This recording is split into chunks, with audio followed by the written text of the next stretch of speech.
Welcome back to my channel. मैं दिल्ली की पंजाबी कुड़ी सीमावशीष फिर से आ गई हूँ आपकी ज़िंदगी में मोटिवेशनल फैक्ट्स लेकर। हम सब भारतीय हैं और हम सबको अपने भारतीय होने पर बहुत नाज होना चाहिए। भारत जो एक देश है, एक ऐसा देश है जहाँ पर बहुत सारी संस्कृतियाँ हैं, बहुत सारी सभ्यताओं का देश है।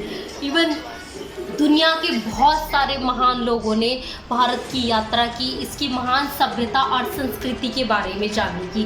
दुनिया के सबसे अमीर आदमी मिस्टर बिल गेट, जिसके बारे में आप सभी जानते हैं, ज़िंदगी में एक ऐसे मुकाम पर जब उन्हें ऐसा लगने लगा था कि उनकी ज़िंदगी में बहुत सारे उतार चढ़ाव आ रहे हैं, उनके बिजनेस एक अच्छी स्टेज पर नहीं था और वो बहुत डिप्रेशन की स्टेज में थे, तब उन्होंने भी अपनी इस स्थिति से निकलने के लिए, इस सिचुएशन से निकलने के लिए उन्होंने भारत का रुख किया और भारत के ऋषि मुनियों से और भारत के बहुत सारे विद्वानों से बहुत सारी चीज़ों के बारे में ज्ञान दिया।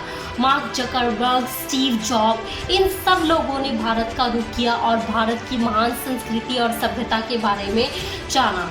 आज पूरी दुनिया, संपूर्ण विश्व भारत को एक विश्व गुरु के रूप में देख रहा है।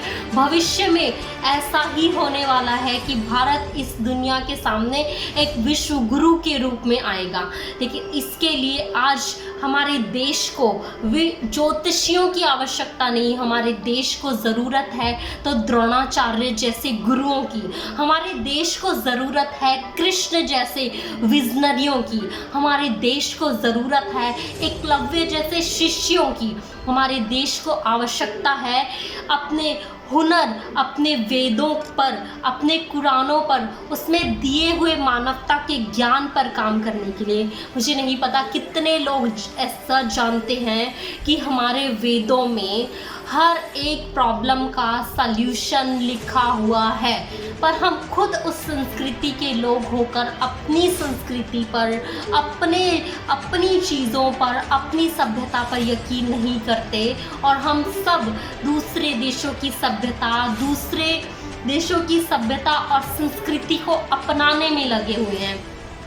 मैं इस चीज़ में बहुत बिलीव करती हूँ कि किसी दूसरे देश की सभ्यता के बारे में जानना, उसको अपनाना, इसमें कोई बुराई है, लेकिन उसके लिए अपने देश की सभ्यता और अपने देश की संस्कृति को छोड़ देना, उसको नीचा दिखाना, इस चीज़ को मैं कभी भी अप्रिशिएट नहीं कर सकती। I am so proud of you being Indian. Keep watching my channel. जय हिंद।